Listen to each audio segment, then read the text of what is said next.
ഒരു ലോറിയിൽ ചായ കൊണ്ട് കൊടുക്കുമ്പോൾ ചായ ചൂടില്ല എന്ന് പറഞ്ഞ് മുഖത്ത് വരെ വെച്ചിട്ടുണ്ട് ഫേസിൽ. അപ്പോൾ ഒക്കെ ഒരുപാട് വിഷമിച്ചിട്ടുണ്ട്.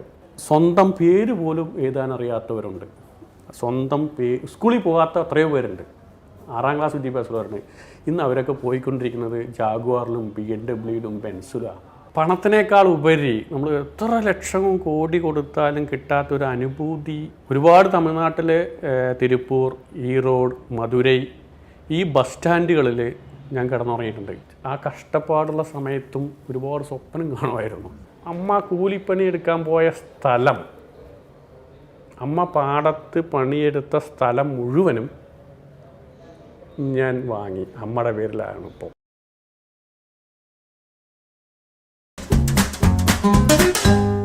കേരളത്തിലെ പാലക്കാട് ജില്ലയിലെ ഒരു ഗ്രാമത്തിൽ നിന്ന് ദാരിദ്ര്യത്തിൻ്റെ പടുകുഴിയിൽ നിന്ന് സമ്പന്നതയുടെ രാജകൊട്ടാരത്തിലേക്ക് യാത്ര തിരിച്ച സ്വപ്നങ്ങളുടെ രാജകുമാരൻ, ആയിരക്കണക്കിന് യുവചെറുപ്പക്കാരുടെ ജീവിത രക്ഷകനായി മാറിയ ഡോക്ടർ എം മോഹനൻ, അദ്ദേഹമാണ് ഇന്ന് നമ്മുടെ സ്പെഷ്യൽ ഗസ്റ്റായിട്ട് ആമയും മൊയിലും എത്തിയിരിക്കുന്നത്. അങ്ങേക്ക് നമസ്കാരം. ഉടുതുണിക്ക് മറുതുണിയില്ലാത്ത ഒരു കാലഘട്ടം, ഒരു നേരത്തിൻ്റെ ആഹാരം പോലും കൃത്യമായി ഇല്ലാത്ത ഒരവസ്ഥാവിശേഷം, ഒരു കടുത്ത ദാരിദ്ര്യത്തിൻ്റെ പച്ചയായ മുഖം കണ്ടുവളർന്ന ഒരു ബാല്യകാലം അങ്ങേക്കുണ്ട്. ആ ബാല്യകാല സ്മരണകൾ ഒന്ന് പറയാമോ? ബാല്യകാലത്തെ കുറിച്ച് ഓർക്കുമ്പോൾ ഏറ്റവും കൂടുതൽ ഡെയിലി അച്ഛനെ എപ്പോഴെങ്കിലും വർഷത്തിൽ 2 പ്രാവശ്യം അച്ഛനെ കാണത്തുള്ളൂ. ഓണം, വിഷു ഈ 2 ആഘോഷത്തിൽ മാത്രമേ അച്ഛനെ കാണുള്ളൂ. അച്ഛൻ തമിഴ്നാട്ടിലെ കൊടൈക്കനാൽ എന്ന സ്ഥലത്ത് യൂക്കാലിപ്റ്റസ് തൈലം കാച്ചി വിൽക്കുന്ന ഒരു തൊഴിലാണ്. അപ്പം വിഷുവിന് വരും, ഓണത്തിന് വരും, വന്നാൽ മാക്സിമം 4 ദിവസം കഴിഞ്ഞ് പോകും. പിന്നെ എന്നും കാണുന്ന അമ്മയാണ്. അമ്മ എന്ന് പറയുമ്പോൾ ഏറ്റവും കൂടുതൽ ഞങ്ങളെ വളർത്താൻ കഷ്ടപ്പെട്ടത് അമ്മ തന്നെയാണ്. അമ്മ രാവിലെ നേരത്തെ ഒരു 4 മണിക്ക് ഉണരും. പശുവിനെ, വീട്ടിൽ പശു ഉണ്ടായിരുന്നു എൻ്റെ ഓർമ്മയിൽ. ചെറുപ്പത്ത് കുറച്ച് കാലം മുമ്പാണ് പശുവിനൊക്കെ വിറ്റ്. പശു, ആട് എല്ലാം ഉണ്ടായിരുന്നു. അപ്പോൾ 4-4:30 അമ്മ ഉണർന്ന് പശുവിന് പാല് കറക്കണം. പാല് കറന്ന് ആ പാല് കൊണ്ട് ഞാൻ കൊണ്ട് കൊടുക്കണം. വീട്ടിൽ നിന്നും അന്ന് ട്രാൻസ്പോർട്ടേഷനൊന്നും ഞങ്ങളുടെ ഏരിയയിലില്ല.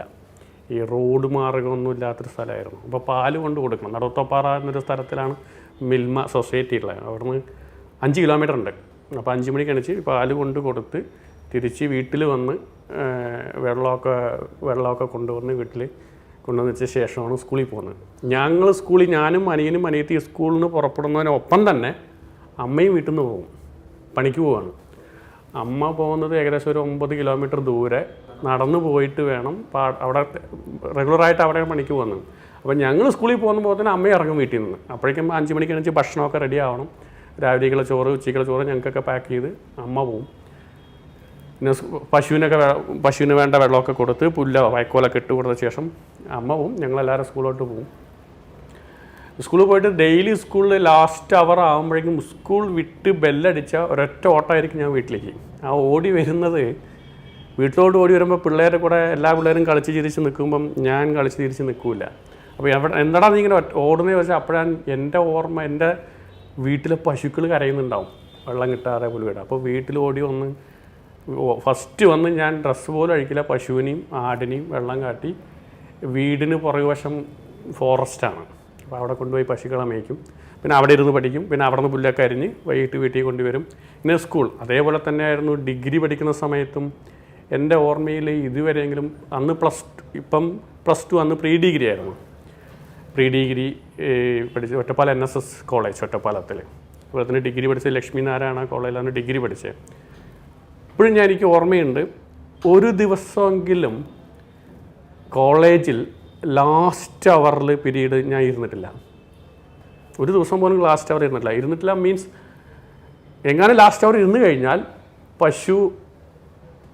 അമ്മ വീട്ടിൽ പണി കഴിഞ്ഞ് തിരിച്ച് അന്നത്തെ ദിവസത്തെ പണി കഴിഞ്ഞ് വീട്ടിൽ അമ്മയെ തമ്മിൽ 7 മണിയാവും.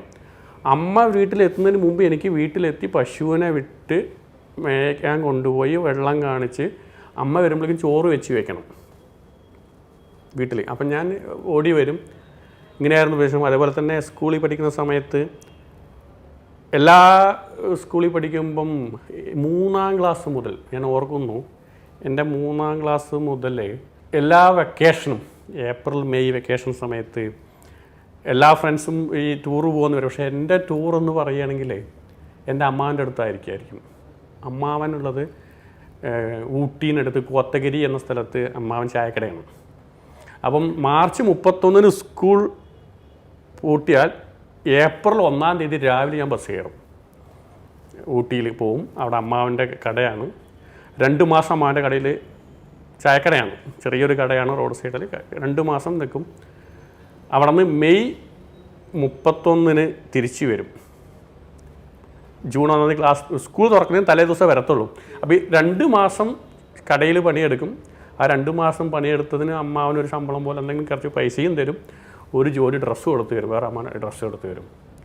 ഈ പൈസ കൊണ്ടുവന്നതിന് ശേഷമാണ് ബുക്ക് വാങ്ങിക്കേണ്ടത്, അടുത്ത വർഷത്തേക്കുള്ള പുസ്തകം. അങ്ങയുടെ ഓർമ്മയിൽ ഏത് കാലഘട്ടം തുടങ്ങിയാണ്?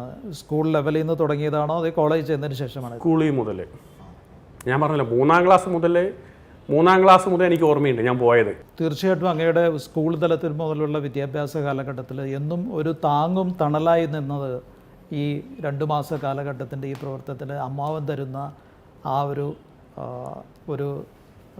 അങ്ങ് ചെയ്ത കർമ്മത്തിൻ്റെ ഒരു സമ്പാദ്യം പോലെ തരുന്ന ഒരു സമ്മാനത്തുകയാണ് അങ്ങയുടെ വിദ്യാഭ്യാസത്തിന് ഏറ്റവും കൂടുതൽ ഇൻസ്പയർ ചെയ്തത് എന്ന് പറഞ്ഞാൽ അത് ശരിയാണോ? തീർച്ചയായിട്ടും 100% ശരി തന്നെയാണ്. 2 മാസം എല്ലാ വർഷവും 2 മാസം അവിടെ ചായക്കടയിൽ പണിക്കുന്ന സമയത്ത് സ്കൂൾ വെക്കേഷൻ സമയത്ത് പോയി പണിയെടുക്കും. അതിൽ നിന്നും തിരിച്ചു വരുമ്പോൾ അമ്മാവൻ ശമ്പളം പോലെയല്ല, ചെറിയൊരു തുക തരും, ഒരു ഡ്രസ്സ് എടുത്ത് തരും. ആ എമൗണ്ട് വെച്ചാണ് അടുത്ത വർഷത്തെ ബുക്സ് മാക്സിമം എനിക്ക് നല്ല ഓർമ്മയുണ്ട്. ഞാനും അനിയത്തിയും മാക്സിമം ഒരു സ്കൂളിൽ പഠിക്കുമ്പം പുതിയ ബുക്കുകളല്ല വാങ്ങിയിരിക്കുന്നത്. അടുത്ത വീട്ടിലെ ഏതെങ്കിലും ആ ഏരിയയിൽ ആരൊക്കെയാണോ പഴയ ബുക്ക് കഴിഞ്ഞ വർഷം പഠിച്ച് ആ ബുക്കാണ്, പഴയ ബുക്കായിരിക്കും. ഞങ്ങൾ 3 പേരും പുതിയ പുസ്തകം വാങ്ങിച്ചിട്ടുണ്ടാവില്ല. പിന്നെ ഡ്രസ്സും അമ്മാവനൊരു ജോഡി ഡ്രസ്സ് എടുത്തിട്ട് വരുന്നുണ്ടാവും, അമ്മാവന് വേറെ 2-3 അമ്മമാർ അവിടെ ഉണ്ട്, ആ ഡ്രസ്സായിരിക്കും. പൊതുവേ ഒരു സ്കൂളാണെങ്കിലും കോളേജാണെങ്കിലും നമുക്ക് കാണാം, അവിടെ ദാരിദ്ര്യത്തിൻ്റെ അനുഭവിക്കുന്ന കുട്ടികളും ഉണ്ടാകും, ഒരു മിഡിൽ ക്ലാസ് ഫാമിലി ഉണ്ടാകും, സമ്പന്നതയുടെ കുട്ടികളും ഉണ്ടാകും, അല്ലേ? അപ്പോൾ മറ്റുള്ള കുട്ടികൾ ഇന്ന് നമ്മൾ കാണുന്ന പോലെ അന്ന് യൂണിഫോം ഒന്നും അത്ര ഫെമിലിയർ അല്ല ആ കാലഘട്ടം എന്ന് പറയുന്നത്. അപ്പോൾ സ്വാഭാവികമായിട്ടും ചിലപ്പോൾ ഇട്ട ഒരു ജോഡി ഡ്രസ്സ് തന്നെ നമ്മൾ സ്കൂളിൽ പോയി വന്നിട്ട് രാത്രി വീണ്ടും കഴുകിയിടാനും വീണ്ടും പിറ്റേ ദിവസവും അതേ ജോഡി ഡ്രസ്സ് ഇട്ടുകൊണ്ട് സ്കൂളിൽ പോവുക. അപ്പോൾ മറ്റ് കൂടെയുള്ള നമ്മുടെ സഹപാഠികളായിട്ടുള്ള കൂട്ടുകാർ എന്നും നിത്യേന പുതുവസ്ത്രങ്ങൾ ധരിച്ചുകൊണ്ട് വരിക. അങ്ങനെയൊക്കെയുള്ള ആ സാഹചര്യത്തിൽ അങ്ങേക്ക് ഉണ്ടായ ഒരു മാനസിക തലം അല്ലെങ്കിൽ വിഷമതകൾ അങ്ങേക്ക് ഉണ്ടായിട്ടുണ്ട്? അങ്ങനെ ഒരു വിഷമം എപ്പോഴെങ്കിലും അങ്ങനെ ഒരു വിഷമം ഉണ്ടാകും മീൻസ് എൻ്റെ ഫ്രണ്ട്സ് എന്ന് പറയുമ്പോൾ സ്കൂൾ ജീവിതത്തിലും കോളേജ് ജീവിതത്തിലും ഉള്ള ഫ്രണ്ട്സ് ഒരേ ഫ്രണ്ട്സ് തന്നെയായിരുന്നു. എൻ്റെ സ്കൂളിൽ പഠിച്ചതും കോളേജ് ഒരുമിച്ച്. ആ ഫ്രണ്ട്സിനെ വളരെ വ്യക്തമായിട്ട് എന്നെയും എൻ്റെ ഫാമിലിയെക്കുറിച്ചും വളരെ വ്യക്തമായിട്ട് അറിയും. അപ്പോൾ അവർക്ക് വളരെ വ്യക്തമായിട്ട് എന്നെക്കുറിച്ച് അറിയുന്നത് കൊണ്ട് അത് വലിയ വിഷമമായിട്ട് എനിക്ക് അങ്ങനെ തോന്നിയിട്ടില്ല. അവർക്ക് എന്നെക്കുറിച്ച് അറിയുന്നില്ലെങ്കിൽ നമ്മൾ അഭിനയിക്കുമ്പോഴാണ് നമുക്ക് വിഷമത്തിൻ്റെ ആവശ്യമുള്ളൂ. അവർക്കറിയാം ഞാൻ അങ്ങനത്തെ ഡ്രസ്സാണ്, ഇങ്ങനെയാണ്, പഠിക്കാൻ പോകില്ല. പിന്നെ ഫ്രണ്ട്സ് എന്നെ ഒരുപാട് സഹായിച്ചിട്ടുണ്ട് ചില സമയത്തൊക്കെ, ഇപ്പോഴും ഓർമ്മയുണ്ട്. സാറ് ചോദിച്ചപ്പോൾ ഫ്രണ്ട്സിനെ കുറിച്ച് ചോദിച്ചപ്പോൾ ഓർമ്മയുണ്ട്, അത് പറയാതിരിക്കാൻ പറ്റില്ല. ഡിഗ്രി ഞാൻ BCom ആയിരുന്നു. BCom ഫസ്റ്റ് ക്ലാസ്സോടെ ഞാൻ പാസ്സായത്. ആ കോളേജിൽ ഏറ്റവും കൂടുതൽ മാർക്ക് വാങ്ങിയ ആ വർഷത്തിൽ 97 ഐ തിങ്ക് 97 ഡിഗ്രി കഴിഞ്ഞ് BCom ഏറ്റവും കൂടുതൽ മാർക്ക് എനിക്കായിരുന്നു. പക്ഷേ കാലിക്കറ്റ് യൂണിവേഴ്സിറ്റിയിൽ ഡിഗ്രി സർട്ടിഫിക്കറ്റ് വാങ്ങിക്കാൻ പൈസയില്ലായിരുന്നു. അതെൻ്റെ 2 ഫ്രണ്ട്സ്, മിസ്റ്റർ കരുണാകരൻ, ഇപ്പോൾ എനിക്ക് അവരോട് പറയാതിരിക്കാൻ പറ്റില്ല, മിസ്റ്റർ കൃഷ്ണകുമാർ, ഒരാൾ ഖത്തറിലാണ്, ഒരാളിപ്പം ചെന്നൈയിലുണ്ട്. ഇവർ 2 പേരും കൂടെ ഷെയർ ചെയ്തിട്ടാണ് ചലാൻ കെട്ടി, ട്രഷറിയിൽ ചലാൻ കെട്ടി ഡിഗ്രി സർട്ടിഫിക്കറ്റ് എനിക്ക് വാങ്ങിച്ചു തന്നിരിക്കുന്നത്. അപ്പോൾ ഡിഗ്രി സർട്ടിഫിക്കറ്റ് പോലും വാങ്ങാൻ പോലും എൻ്റെ അടുത്തൊന്നും പൈസയില്ലാത്ത കാലഘട്ടമായിരുന്നു. അപ്പം എൻ്റെ ഫ്രണ്ട്സിനെ അറിയാം, അവരെന്നെയും കുറ്റപ്പെടുത്തില്ല. അവരൊക്കെ എന്നെ വ്യക്തമായിട്ട്, എൻ്റെ കൂട്ടുകാർക്കും എൻ്റെ ഒപ്പം ഉള്ളവർക്കും എല്ലാവർക്കും വ്യക്തമായിട്ട് അറിയും. ഭക്ഷണം ചില സമയത്ത് കൊണ്ടുപോയിട്ടെങ്കിൽ അവർ ഭക്ഷണം കൊണ്ടുവന്ന് നമ്മൾ കഴിക്കാറുണ്ട്. ചില സമയത്ത് ഭക്ഷണം സ്കൂളിലും കോളേജിലും നല്ല ഓർമ്മയുണ്ട്. അമ്മ മാക്സിമം ഞാൻ വീട്ടിൽ കൊണ്ടുവന്ന ഭക്ഷണം രാവിലെ നേരത്തെ ചോറൊക്കെ വെച്ച് ആവില്ല. തലേ ദിവസത്തെ ചോറിനെ അമ്മ എടുത്ത് വെച്ച് ഈ തക്കാളിയൊക്കെ ഇട്ട് തക്കാളി സാധനം ലെമൺ റൈസോ അല്ലെങ്കിൽ ടൊമാറ്റോ റൈസ് പോലെ ഉണ്ടാക്കി ബോക്സിൽ കൊണ്ടുപോകും. എൻ്റെ ഫ്രണ്ട്സിന് വളരെ വ്യക്തമായിട്ട് അറിയും. ഉച്ചയ്ക്കൊക്കെ തുറന്ന് നോക്കുമ്പോൾ അതും ചിലപ്പോൾ കേടുവന്ന് പോയിട്ടുണ്ടാവും. അത് കഴിക്കില്ല. ഈ സ്കൂൾ കോളേജ് ജീവിതത്തിൽ അങ്ങേക്ക് ഇപ്പോഴും മറക്കാനാകാത്ത ഏതെങ്കിലും ഒരു അനുഭവം അങ്ങയുടെ ഉള്ളിൽ ഇന്നും തീച്ചുള പോലെ നിൽക്കുന്ന ഒരു അവസരമുണ്ടോ? എപ്പോഴും കോളേജ് സമയത്തും ഈ ഫ്രണ്ട്സിനറിയും. ഈ ഞാൻ ഫ്രണ്ട്സിനെ കുറിച്ച് ഒന്നുകൂടെ പറയാം. ലാസ്റ്റ് അവരായ പറയും, ഇതാ നിനക്കുള്ള ബസ് വരാറായി പറയാം. ലാസ്റ്റ് ഇവിടെ അവരിരിക്കും, ഞാൻ ഇറങ്ങി ഓടും. കാരണം എൻ്റെ വീട്ടിനടുത്തല്ല, ഈ നടുവത്തപ്പാറ എന്നൊരു സ്ഥലം. അവിടെ നിന്നും വീട്ടിലോട്ട് 5 കിലോമീറ്റർ നടക്കണം. ബസ് ഇറങ്ങി 5 കിലോമീറ്റർ നടക്കണം, എന്നിട്ട് വേണം പശുവിനെ വിടാൻ. അപ്പം പശുവിനെ വിടുന്ന സമയത്ത് അപ്പോഴും ഒരുപാട് സ്വപ്നങ്ങളുണ്ടായിരുന്നു. എന്നൊന്നും ഇങ്ങനെ ഈ വിധത്തിലാക്കിയത് എൻ്റെ ആ കഷ്ടപ്പാടുള്ള സമയത്തും ഒരുപാട് സ്വപ്നം കാണുമായിരുന്നു. ഈ പശുവിനൊക്കെ മേയ്ക്കാൻ പോകുന്ന സമയത്തും കോളേജ് വിട്ട് ഓടി വന്ന സമയത്ത് പശുവിനെ ഞാൻ പഠിച്ചത് മുഴുവനും പാറപ്പുറത്തിരുന്നിട്ടും കാട്ടിലിരുന്നിട്ടാണ് പഠിച്ചിരിക്കുന്നത്. പശുവിനെ മേയ്ക്കാൻ പോയിട്ട് വൈകിട്ട് വീട്ടിൽ പോയാലും അന്ന് ഇലക്ട്രിസിറ്റി ഒന്നുമില്ല, മണ്ണവിളക്കാണ്. നമ്മുടെ പുരാണ കഥകളിൽ പറയുന്ന മാതിരി ശ്രീകൃഷ്ണൻ്റെ മാതിരി ഒരു ഗോ ശുശ്രൂഷയാണ്. അതെ, പശുവിനെ ആയിരുന്നു. കാരണം പശു, ആട് എല്ലാം ഉണ്ടായിരുന്നു. അപ്പം വീട്ടിൽ കോളേജ് വിട്ട് വന്നാൽ ലാസ്റ്റ് അവർ കോളേജ് വിട്ട് കട്ട് ചെയ്ത് വരും. എന്നിട്ട് കോളേജ് വിട്ട് വന്ന ശേഷം പശുവിനൊക്കെ വീട്ടിന് പുറകുവശത്ത് മൊട്ടക്കുന്നുകളാണ്, വലിയ മരങ്ങളല്ല, ചെറിയ കുറ്റിച്ചെടികൾ. അപ്പോൾ അവിടെ പശുവിനെ മേയ്ക്കാൻ പോകുന്ന അവിടെ നിന്ന് പുല്ലൊക്കെ അരിയും. അപ്പോൾ അവിടെ ബുക്സ് അന്നന്ന സബ്ജക്റ്റ്, അതാത് ദിവസത്തെ സബ്ജക്റ്റ്, ഹോംവർക്ക്, അക്കൗണ്ട്സൊക്കെ പ്രോബ്ലമൊക്കെ ചെയ്യാനുണ്ടെങ്കിൽ ബുക്സ് കാട്ടിലോട്ട് എടുത്തുകൊണ്ട് പോകും, അവിടെ ഇരുന്ന് ചെയ്യും. ആ സമയത്തും ഇങ്ങനെ ഒരുപാട് എനിക്ക് ഇപ്പോഴും ഞാൻ എപ്പോഴും അത് ഓർക്കാറുണ്ട്. ഇപ്പം അങ്ങ് പറഞ്ഞു ഞാൻ ആ സമയത്ത് ഒത്തിരി സ്വപ്നങ്ങൾ കണ്ടിരുന്നു എന്ന് പറയുന്നത്. ഏത് തരത്തിലുള്ള സ്വപ്നങ്ങളായിരുന്നു അന്ന് അങ്ങ് കണ്ടിരുന്നത്?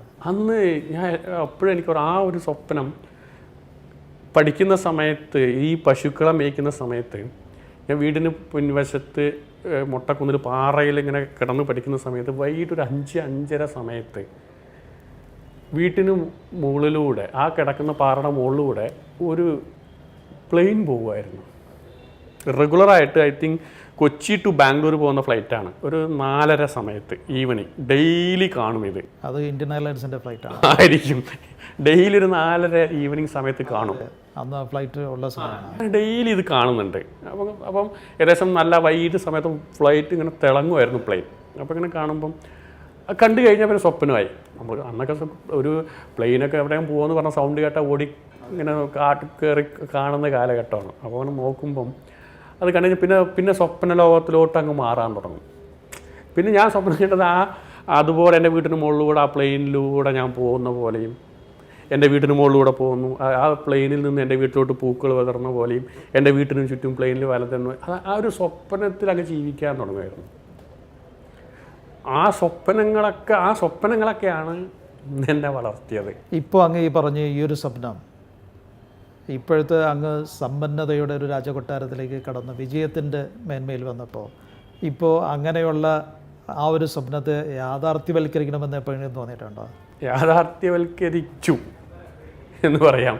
അതൊന്ന് പറയാമോ? കഴിഞ്ഞ വർഷം ഞാൻ പറഞ്ഞ അമ്മ, എൻ്റെ അനിയൻ, അല്ല എൻ്റെ കുടുംബം എല്ലാവരും ഉണ്ടായിരുന്നു. ഞാൻ സ്വപ്നം കണ്ടത് സാക്ഷാത്കരിക്കണമെന്ന് തന്നെ തീരുമാനിച്ചത് തന്നെയായിരുന്നു. ഹെലികോപ്റ്റർ വാടകയ്ക്ക് എടുത്തുകൊണ്ട് വന്ന് എൻ്റെ വീട്ടിനൂടെ 3 വലം വെച്ച് ഞാൻ, എൻ്റെ അനിയൻ, എൻ്റെ മക്കൾ, അനിയൻ്റെ മക്കൾ, എൻ്റെ സിസ്റ്ററിൻ്റെ മക്കൾ എല്ലാവരും കൂടെ അമ്മയെ വീട്ടിൽ താഴെ നിർത്തിക്കൊണ്ട് ഹെലികോപ്റ്ററിലൂടെ വലം വെച്ച്, എൻ്റെ വീട്ടിന് മുകളിലൂടെ വലം വെച്ച് താഴ്ന്ന് പറന്ന് അമ്മയ്ക്ക് ടാറ്റ കാട്ടി, താഴ്ന്ന് അമ്മ ടാറ്റ കാട്ടി എൻ്റെ അന്ന് കണ്ട സ്വപ്നത്തെ സാക്ഷാത്കരിച്ചു കഴിഞ്ഞ വർഷം. It is a big salute. Maybe നമ്മുടെ ഓണ്ടർപ്രണർഷിപ്പിൽ ഇങ്ങനൊരു വളരെ റെയറായിട്ടുള്ളൊരു കൺസെപ്റ്റാണ്. ഒരു മഹത്തരമായൊരു സ്വപ്നം കണ്ടിരിക്കുന്നു. ആ മഹത്തരമായ സ്വപ്നം ജീവിതത്തിൻ്റെ ഒരു സമ്പന്നതയുടെ തലത്തിലെത്തിയപ്പോൾ അത് പ്രായോഗികമാക്കുക, ആ സ്വപ്നത്തെ വീണ്ടും മാറോട് ചേർത്ത് യാഥാർത്ഥ്യവൽക്കരിക്കുക. അപ്പോൾ ആ അമ്മയ്ക്കും ആ സഹോദരനുമുണ്ടായ ആ ഒരു ഊഷ്മളമായിട്ടുള്ള ആ ഒരു സ്നേഹത്തിൻ്റെ തലം എന്തായിരുന്നു ആ സമയത്ത്? ഞാൻ പറഞ്ഞില്ല, അമ്മ കൂലിപ്പണിക്ക് പോകുന്ന സ്ഥലം വീട്ടിൽ നിന്നും 8 കിലോമീറ്റർ കൂടുതലുണ്ട്. 10 കിലോമീറ്ററോളം വരും. കാലത്ത് 10 കിലോമീറ്റർ അങ്ങോട്ട് നടക്കണം, പാടത്ത് പണി കഴിഞ്ഞതിന് ശേഷം വൈകിട്ട് 6 മണിക്ക് ശേഷം 10 കിലോമീറ്റർ അങ്ങോട്ട് നടക്കണം അമ്മ റെഗുലറായിട്ട്. വീട്ടിൽ അമ്മ എത്തുമ്പോൾ 7 മണിയാവും. അപ്പോഴേക്കും ഞാൻ പശുക്കളൊക്കെ മേച്ച് കെട്ടി പശുക്കൾക്ക് വെള്ളമൊക്കെ കൊടുത്ത് ചോറ് വെച്ചിട്ടുണ്ടാവും. വൈകിട്ടുള്ള പാലും കിടക്കണം ഞാൻ സ്കൂളിട്ട് വന്നിട്ട്. അപ്പോൾ അമ്മ വന്ന കറി മാത്രം വയ്ക്കും, അപ്പോൾ കഴിക്കും. അപ്പോൾ ഡെയിലി അമ്മ പോയിരുന്നു. അപ്പോൾ അമ്മ കൂലിപ്പണി എടുക്കാൻ പോയ സ്ഥലം, അമ്മ പാടത്ത് പണിയെടുത്ത സ്ഥലം മുഴുവനും ഞാൻ വാങ്ങി. അമ്മയുടെ പേരിലാണ് ഇപ്പോൾ. കൺഗ്രാജുലേഷൻ. അപ്പോൾ അമ്മ ഹാപ്പിയാണ്. ഇത് ഈ നാട്ടിൻപുറത്തിൽ ഈ രീതിയിലൊക്കെ ചെയ്തു പറയുമ്പോൾ നാട്ടിലുള്ളവരും ഹാപ്പിയാണ്, അമ്മ ഫാമിലി എല്ലാവരും ഹാപ്പിയാണ് ഇപ്പം. മേ ബി ഇത് ഒരു അമ്മയെ സംബന്ധിച്ചിടത്തോളം, ഒരു മാതാവിനെ സംബന്ധിച്ചിടത്തോളം വളരെ റയറായിട്ട് കിട്ടുന്ന വലിയൊരു മഹാഭാഗ്യമാണ് അല്ലേ? തീർച്ചയായിട്ടും. ഒരു സിനിമ കാണുന്ന പ്രതീതി പോലെ കാര്യങ്ങൾ ഇങ്ങനെ മാറി മറിഞ്ഞ് വരിക, ഒന്നുമല്ലായ്മയിൽ നിന്ന് എല്ലാത്തിലേക്കും കയറി വരിക. അപ്പോൾ ഈ ബികോമിൽ അങ്ങ് നല്ല വിജയം കരസ്ഥമാക്കി. അതിനുശേഷം എന്തായിരുന്നു അങ്ങ് ചെയ്തത്? അതിനുശേഷമായിരിക്കും എൻ്റെ ലൈഫിൽ ട്വിസ്റ്റ്. കാരണം ഒത്തിരി സങ്കടപ്പെട്ടിട്ടുണ്ട്. ഞാൻ ബികോം നല്ല മാർക്കോടെ പാസ്സായി. പക്ഷെ എൻ്റെ കൂടെ പഠിച്ച എല്ലാവരും തന്നെ MBAക്ക് പോയി, MCOMന് പോയി. അന്നൊക്കെ കമ്പ്യൂട്ടർ കോഴ്സിനൊക്കെ PGDC ഒക്കെ ചെയ്യുക എന്ന് പറഞ്ഞാൽ post graduate diploma in computer application, അതായിരുന്നു സ്വപ്നം. അപ്പോൾ എല്ലാവരും പല പല ഫ്യൂച്ചർ സ്റ്റഡീസിന് പോയി, ഹയർ സ്റ്റഡീസിന്. പക്ഷെ എൻ്റെ സ്വപ്നവും ഹയർ സ്റ്റഡീസിന് പോകണം, വളരെയധികം പഠിക്കണം എന്നുള്ള വളരെ സ്വപ്നം ഉണ്ടായിരുന്നു. ഞാൻ പഠിക്കാൻ എനിക്ക് ഏറ്റവും കൂടുതൽ ഇൻട്രസ്റ്റിംഗ് ആയിരുന്നു, പഠിക്കാൻ താല്പര്യമായിരുന്നു, ഇതൊക്കെ മാർക്കമായിരുന്നു. അതുപോലെ തന്നെ ഒരുപാട് ജോലിക്ക് ശ്രമിച്ചിട്ടുണ്ട്. എയർഫോഴ്സിന്, നേവിക്ക് ഞാൻ കൊച്ചി, എറണാകുളം, കോയമ്പത്തൂർ, തിരുവനന്തപുരം, ചെന്നൈ ഇവിടെയൊക്കെ എക്സാമിന് പോയിട്ടുണ്ട്. അപ്പോൾ ബികോം കഴിഞ്ഞിട്ട് അങ്ങൊരു ഹയർ സ്റ്റഡിക്ക് ശ്രമിക്കാതെ ഈ പ്രശ്നമുള്ളത് കൊണ്ട്, സാമ്പത്തിക പ്രശ്നമുള്ളത് കൊണ്ട് ഒരു ജോബിലേക്ക് പോകാനുള്ള ശ്രമം നടത്തി. ഇതിൻ്റെ ഇടയിലെല്ലാം സ്വപ്നം എയർഫോഴ്സ്, നേവി എന്നുള്ള സ്വപ്നമായിരുന്നു. ഒരുപാട് എക്സാമിന് പോയി, ഒന്നും നടന്നില്ല. പിന്നെ പഠിക്കണമെന്ന് ആഗ്രഹം ഉണ്ടായിരുന്നു. പക്ഷേ ബികോമിന് ശേഷം, ബികോം വരെ പഠിച്ചത് തന്നെ, അനിയനെ പഠിച്ചത് തന്നെ എനിക്ക് 100% ഉറപ്പുണ്ട്. അമ്മയുടെ താലി ഞാൻ അമ്മ കൂടെ കൊണ്ട് പണയം വെച്ചത് ഇപ്പോഴും എനിക്ക് ഓർക്കുന്നുണ്ട്. എൻ്റെ അനിയൻ്റെ അഡ്മിഷൻ, എൻ്റെ ബ്രദർ ഹീസ് മനോജ്, അവൻ +2 കഴിഞ്ഞ് ITC കൊണ്ട് ജോയിൻ ചെയ്യിപ്പിക്കാൻ അഡ്മിഷൻ ഫീസിന് പോലും പൈസയില്ലാതെ അമ്മയുടെ താലി ഞാനും അമ്മയെ കൊണ്ട് പണയം വെച്ച്. ഇതെല്ലാം ഞാൻ കാണുന്നുണ്ട്. അതിനുശേഷം ഡിഗ്രി കഴിഞ്ഞ്, ഇനി ഞാൻ ഡിഗ്രി കഴിഞ്ഞ് ഹയർ സ്റ്റഡീസിന് പോകണമെങ്കിൽ ഇനി പണയം വയ്ക്കാൻ താലി ഇനി ഒന്നുമില്ല, ഇനി വീട്ടിൽ ഒന്നും ചെയ്യാനില്ല. അപ്പോൾ അമ്മയൊക്കെ പറഞ്ഞു, നീ എന്ത് വേണം, നീ പഠിച്ചോ, എന്തെങ്കിലും ചെയ്യാമെന്ന്. പക്ഷേ നമ്മൾ ഇനിയും ബുദ്ധിമുട്ടിപ്പിക്കരുതല്ലോ. ഞാൻ പഠിത്തം നിർത്തി. ഡിഗ്രിയാണ് ശേഷം പഠിത്തം നിർത്തി. കോത്തഗിരി എന്ന സ്ഥലത്ത് ഞാൻ പറഞ്ഞല്ലോ അമ്മാവനുണ്ട്, അമ്മാവൻ്റെ അടുത്ത് പോയി കടയിലോട്ട് പോയി പഠിത്തം നിർത്തി. പിന്നെ എല്ലാ വർഷവും സ്കൂൾ അവധി ഏപ്രിൽ മെയ്യിൽ മാത്രം പോകുന്നത്, പിന്നെ അങ്ങ് സ്ഥിരം അവിടെയായി, കടയിലായി. അങ്ങനെ പിന്നെ അവിടെ ഒരു 3 വർഷം കടയിൽ തന്നെ പണിയെടുത്തു, ചായക്കടയിൽ. ചെറിയൊരു ചായക്കടയായിരുന്നു. ചായക്കട മീൻസ് എന്താ, നമ്മുടെ നാടൻ ചായക്കട. ഈ അവിടുത്തെ കോത്തഗിരി ഊട്ടീനടുത്താണ്. അപ്പോൾ അവിടെ കടികൾ, എണ്ണ പലഹാരങ്ങൾ, ചായ, ചെറിയ. അങ്ങയുടെ റോൾ എന്തായിരുന്നു? അപ്പോൾ എൻ്റെ റോള് പറഞ്ഞൊന്നുമില്ല, ആളായിരുന്നു.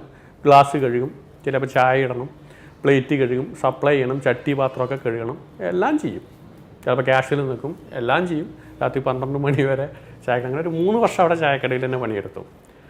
അപ്പം ചായക്കടയിൽ പണിയെടുക്കുന്ന സമയത്തും ഒരുപാട് തിക്താനുഭവങ്ങൾ നമുക്ക് ചായക്കടയിൽ ഉണ്ടായിട്ടുണ്ട്. എനിക്കൊക്കെ എപ്പോഴും ഓർക്കാൻ കഴിയുന്നു, ചായക്കടയിലൊക്കെ ചായ, അവിടെ തണുപ്പുള്ള രാജ്യമാണ്. ചായ ഒരു വണ്ടിയിൽ, അവിടെ ടീ എസ്റ്റേറ്റ് കൂടുതലുള്ള സ്ഥലമാണ് ഈ ഊട്ടി എന്ന സ്ഥലത്ത്. ഒരു ടീ എസ്റ്റേറ്റിൽ നിന്നും ലോറിയിൽ വൈകിട്ട് അവർ തേയില ഫാക്ടറിക്ക് ഇല കൊണ്ടുപോയിട്ട് ഡ്രയറിൽ കൊണ്ടുപോകാൻ, ഇല കൊണ്ടുപോകാൻ ഫാക്ടറി വണ്ടി വരും. അപ്പോൾ അവിടെ ഡെയിലി കടട മുകളിൽ ചായ കുടിക്കും. അപ്പോൾ ഒരു ലോറിയിൽ ചായ കൊണ്ട് കൊടുക്കുമ്പോൾ ചായ ചൂടില്ല എന്ന് പറഞ്ഞ് മുഖത്ത് വരെ വെച്ചിട്ടുണ്ട്, ഫേസിൽ ചൂടില്ല എന്ന് പറഞ്ഞിട്ട്. അപ്പോൾ ഒക്കെ ഒരുപാട് വിഷമിച്ചിട്ടുണ്ട്, ഒത്തിരി വിഷമമുണ്ട്. അന്നേരം അതുപോലെ തന്നെ സാമ്പാർ ഉപ്പില്ല എന്ന് വരുന്ന കസ്റ്റമേഴ്സ്. അപ്പോൾ ഒരുപാട് അപ്പോഴും ബുദ്ധിമുട്ട് അനുഭവിച്ചു. പക്ഷെ ഞാൻ അപ്പോഴും സ്വപ്നം ഉണ്ടാകുമായിരുന്നു. ഈ ഇങ്ങനെയുള്ള തിക്തമായ അനുഭവം അങ്ങേക്കുണ്ടായപ്പോൾ എപ്പോഴെങ്കിലും അത് വേണ്ട എന്ന് വിചാരിച്ച് തിരിച്ചു പോരാനുള്ളൊരു മനസ്സുണ്ടായിട്ടുണ്ടോ? അതിൽ വേണ്ട എന്ന് ഇവർ തിരിച്ചു പോരാനുള്ള മനസ്സുണ്ടായത്, തിരിച്ചു പോരാൻ എങ്ങോട്ട് പോകുമെന്നറിയില്ല. പക്ഷെ അതിൻ്റെ ഇടയിലും അവിടെ ഞാൻ കടയുടെ അടുത്ത് ആപ്ടെക് എന്നൊരു, ആ കോത്തരിയിൽ ആപ്ടെക് എന്നൊരു കമ്പ്യൂട്ടർ സെൻ്റർ ഉണ്ട്, അവിടെ പോകുമായിരുന്നു. ചായയൊക്കെ കൊണ്ടുപോകും. അവിടെ പോയ സമയത്ത് അവിടെ നിന്നും അവരുടെ കമ്പ്യൂട്ടറിൽ നിന്ന് ഞാൻ ടാലി എന്ന കോഴ്സ് സ്വയം പഠിച്ച്, വെറുതെ കമ്പ്യൂട്ടറിൽ ഗെയിം കളിക്കുന്ന എല്ലാവരും കളിക്കുന്നു, ഞാനും ഗെയിം കളിക്കുന്നത് വെച്ചപ്പോൾ അവിടെയുള്ള ഫാക്കൽറ്റി ഉണ്ട്, ടാലി എന്ന് പഠിച്ചു. അങ്ങനെ ഇരിക്കുന്ന സമയത്താണ് തമിഴ്നാട്ടിലൊരു പേപ്പറിൽ എനിക്കൊരു അഡ്വർടൈസ്മെൻറ്റ് കണ്ട്. അതിനുശേഷം വീണ്ടും ജോലിക്ക് പോകുമായിരുന്നു? അല്ല, അതിനുശേഷം എൻ്റെ ഒരു സുഹൃത്തുണ്ട്, ഈ സുഹൃത്ത് മീൻസ് എൻ്റെ തൊട്ടടുത്ത വീട് തന്നെയാണ്, ഞങ്ങൾ ഒരുമിച്ച് സ്കൂളിൽ പഠിച്ചാണ്, തൊട്ടടുത്ത വീടാണ്. എൻ്റെ ബാല്യകാല സുഹൃത്ത് മധു എന്ന് പറയും. അദ്ദേഹം ഒരിക്കൽ എൻ്റെ കാണാൻ അവിടെ തിരുപ്പൂർ വന്നിങ്ങനെ ഒരു ഇൻഡസ്ട്രി ഉണ്ട്, ഒരു ഡയറക്റ്റ് സെല്ലിംഗ് എന്നൊരു ഇൻഡസ്ട്രി ഉണ്ടെന്ന് പറയും. എന്നോടൊന്നും ചോദിച്ചില്ല, പുള്ളിക്കാരൻ എന്നെ അതിലങ്ങോട്ട് ഈ ഇൻഡസ്ട്രിയിലോട്ട് അങ്ങ് തള്ളി വിടുകയാണ് ചെയ്തത്. പുള്ളി ബിസിനസ് സ്റ്റാർട്ട് ചെയ്തു, നീയും സ്റ്റാർട്ട് ചെയ്യണം നിർബന്ധത്തിന് വഴി. ഞാൻ പറഞ്ഞു എനിക്ക് പറ്റില്ല, ഞാൻ ഇവിടെ അക്കൗണ്ടൻ്റായിട്ട് വർക്ക് ചെയ്യുകയാണ്, എനിക്കിവിടെ ലീവോ ഒന്നും എടുക്കാനും പറ്റത്തില്ല എന്ന് പറഞ്ഞു. പക്ഷേ അവൻ നിർബന്ധിച്ച് എന്നെ അങ്ങ് തള്ളി വിട്ടു. അതിന് ശേഷമാണ് ഞാൻ ഈ ഇൻഡസ്ട്രിയെക്കുറിച്ച് മോർ പഠിച്ചു. ഇത് ഡയറക്റ്റ് സെല്ലിംഗ് എന്ന് പറയുന്ന ഒരു കൺസെപ്റ്റ്, അതിൻ്റെ ഒരു ബിസിനസ് വ്യവഹാര തലം അവിടെ നിന്ന് പഠിക്കുകയായിരുന്നു. അതൊന്ന് വിശദീകരിക്കാമോ? മൾട്ടി ലെവൽ മാർക്കറ്റിംഗ് എന്ന് പറയും, അല്ലെങ്കിൽ ഡയറക്റ്റ് സെല്ലിംഗ്. അപ്പോൾ എനിക്കിതിനെക്കുറിച്ച് അന്നൊന്നും അറിയില്ലായിരുന്നു, നിർബന്ധം. ഞാൻ 2250 രൂപ ശമ്പളത്തിൽ ജോലി ചെയ്യുന്ന സമയത്ത് ഇവൻ പറഞ്ഞു, പിന്നെ ഇവനെന്നറിയ എൻ്റെ സുഹൃത്തിന് നിർബന്ധത്തിന് വഴങ്ങി ചെയ്യാൻ നിർബന്ധത്തിനായി. കാരണം 2250 രൂപ ശമ്പളം എന്ന് പറയുമ്പം തിരുപ്പൂർ എന്ന സ്ഥലത്ത് വെള്ളം അടക്കം പൈസ കൊടുത്താലേ കിട്ടത്തുള്ളൂ. അങ്ങനത്തെ രാജ്യത്ത് കിട്ടുന്ന ശമ്പളം റൂം വാടകയ്ക്കോ ഭക്ഷണത്തിന് പോലും തികയില്ല. അപ്പോൾ എങ്ങനെ ഒരു മാസം ഒരു 1000 രൂപയെങ്കിലും കിട്ടുകയാണെങ്കിൽ എന്ത് പണിക്കും ചെയ്യാൻ തയ്യാറായിരുന്നു ഒന്ന് എക്സ്ട്രാ. കാരണം അവിടെ താമസിക്കാനുള്ള വാടകയ്ക്കോ അല്ലെങ്കിൽ ഭക്ഷണത്തിനൊന്നും കിട്ടുന്ന പൈസ തികയില്ലായിരുന്നു. അപ്പോൾ ഒരു എക്സ്ട്രാ ഒരു 1000 രൂപ കിട്ടുകയാണെങ്കിൽ അങ്ങനെയാണ് ഈ ഇൻഡസ്ട്രിയിൽ വന്നതും. പിന്നെ പുള്ളിക്കാരൻ നിർബന്ധത്തിന് വഴി ചെയ്തു. അപ്പോൾ പറഞ്ഞാൽ പിന്നീട് ഞാൻ ആദ്യം താല്പര്യം കാണിച്ചില്ല, പിന്നെ പറഞ്ഞു ഒരു മാസം ഒരു 1000 ഒക്കെ കിട്ടുകയാണെങ്കിൽ ഞാൻ ചെയ്യാം. എക്സ്ട്രാ ഒരു വരുമാനം ആവശ്യമായിരുന്നു. കാരണം ആ ശമ്പളം അത് കിട്ടിയേ പറ്റൂ, വേറെ വഴി. ഈ 2250 രൂപ ശമ്പളത്തിൽ അവിടുത്തെ റൂം റെൻറ്റിനും ഭക്ഷണത്തിനും ഒന്നും പറ്റില്ല. അപ്പോൾ എന്തെങ്കിലും ഒരു 1000 രൂപയെങ്കിലും മാസം കിട്ടിയ അപ്പം ചെയ്യാൻ തുടങ്ങി. പക്ഷേ ഏകദേശം 1 വർഷം ഞാൻ ആ ജോലി ചെയ്തുകൊണ്ട് തന്നെ ഈ ഇൻഡസ്ട്രി ചെയ്തു. ഈ ഇൻഡസ്ട്രി അവിടെ ചെയ്ത സമയത്ത് എൻ്റെ അവിടുത്തെ ജോലി സമയം അന്ന് 9 to 6 ആയിരുന്നു. ആഫ്റ്റർ 6 ഈ ബിസിനസ്സിനെ കുറിച്ച് ആളുകൾ പറയും, അങ്ങനെ ചെയ്തു. പക്ഷേ ആ കാലഘട്ടത്ത് 2003 സ്റ്റാർട്ടിങ്ങിലാണ് ഈ ഇൻഡസ്ട്രി എന്ന് വരുന്നത്. ഈ ഇൻഡസ്ട്രീനെ ആരും അംഗീകരിച്ചിട്ടുണ്ടായിരുന്നില്ല. ഈ ഇൻഡസ്ട്രീനെ കുറിച്ച് പറയുമ്പോൾ എല്ലാവരും കളിയാക്കൽ, പ്രത്യേകിച്ച് പറയുകയാണെങ്കിൽ ഞാൻ ഈ ബിസിനസ് തുടങ്ങുന്നത് തമിഴ്നാട്ടിലാണ്. ഏറ്റവും കൂടുതൽ ആളുകൾ കബളിക്കപ്പെട്ട സ്ഥലം തമിഴ്നാടായിരിക്കും. ഈ ചിട്ടി കമ്പനികളെ പോലെ തട്ടിപ്പ് കമ്പനികൾ ആയിരക്കണക്കിനുണ്ടായിരുന്നു. അപ്പോൾ ഈ ഡയറക്റ്റ് സെല്ലിങ്ങിനെ കുറിച്ച് ഞാൻ ആളോട് സംസാരിക്കുമ്പോൾ ആളുകളെല്ലാം ധരിച്ചത് ഇതുപോലെ തട്ടിപ്പ് കമ്പനി ആയിരിക്കും, ചിട്ടി കമ്പനി ആയിരിക്കും, ആളുകളെ പറ്റിക്കാനുള്ള ബിസിനസ്സാണെന്നും പറഞ്ഞ് എന്താണെന്നാ പറയുക, ലക്ഷക്കണക്കിന് ആളുകൾ നമ്മളെ കളിയാക്കുകയും പരിഹസിപ്പിക്കുകയും പുറന്തള്ളുകയാണ് ചെയ്തത്. 1 വർഷക്കാലം വരയ്ക്കും. പിന്നെ ആ സമയത്തൊക്കെ ഈ ബിസിനസ് ചെയ്യുന്ന സമയത്ത് സ്റ്റാർട്ടിങ്ങിൽ കളിയാക്കലും കുറ്റപ്പെടുത്തലും മാത്രമേ ഉണ്ടായിരുന്നുള്ളൂ. ഓഫീസിലും കുറ്റപ്പെടുത്തും. കാരണം ജോലി ചെയ്യുന്ന സമയത്ത് ഈ ബിസിനസ്സും ചെയ്യുന്ന സമയത്ത് ഓഫീസിൽ അറിഞ്ഞാൽ അവിടുത്തെ ജോലി പോകും. ആ ജോലി പോയാൽ പിന്നെ പട്ടിണി കിടക്കേണ്ടി വരും. അപ്പോൾ ഇതിനെയും നിലനിർത്തണം. എനിക്ക് ഇതും വിടാൻ പറ്റില്ല. എന്തെങ്കിലും 1000 കിട്ടുകയാണെങ്കിൽ അങ്ങനെ രണ്ടും തുടർന്നു കൊണ്ടുപോയി. പിന്നീട് എനിക്ക് മനസ്സിലായി രണ്ടും നടക്കില്ല എന്ന് ഓഫീസിൽ പറഞ്ഞു. ഓഫീസിൽ ഇത് അറിഞ്ഞ് അവർ പിടിക്കപ്പെട്ടു. അങ്ങനെ ഈ കയ്യിൽ ഈ ബ്രൗസറും പ്രോഡക്റ്റും. അപ്പോൾ പറഞ്ഞു രണ്ടും കൂടെ പറ്റുമെന്ന് ആയി. അപ്പോൾ ഓഫീസിൽ പറഞ്ഞു ഒന്നുമില്ല, നീ അത് നിർത്തിയില്ലെങ്കിൽ ഇവിടെ ചെയ്യാൻ പറഞ്ഞു. എൻ്റെ ഒരു GM, അദ്ദേഹം ഒരു മലയാളിയായിരുന്നു. ഞാൻ പറഞ്ഞു സാറേ എനിക്ക് ഡയറക്റ്റ് സെല്ലിൽ നിർത്താൻ പറ്റൂല, ഞാൻ രണ്ടും കൂടെ ചെയ്യാം. അപ്പോൾ പുള്ളി പറഞ്ഞു രണ്ടും കൂടെ പറ്റില്ല, 2 തോണിയിൽ നീ കാലിടരുത്, ഏതെങ്കിലും ഒന്ന് മതി, ഒന്നുമില്ല അത് അല്ലെങ്കിൽ ഇവിടെ അത് നിർത്താൻ പറഞ്ഞു. ഞാൻ ആലോചിച്ചപ്പം ഒരാളുടെ കീഴിൽ ജോലി ചെയ്യുമ്പം അതിനൊരു ലിമിറ്റുണ്ട്.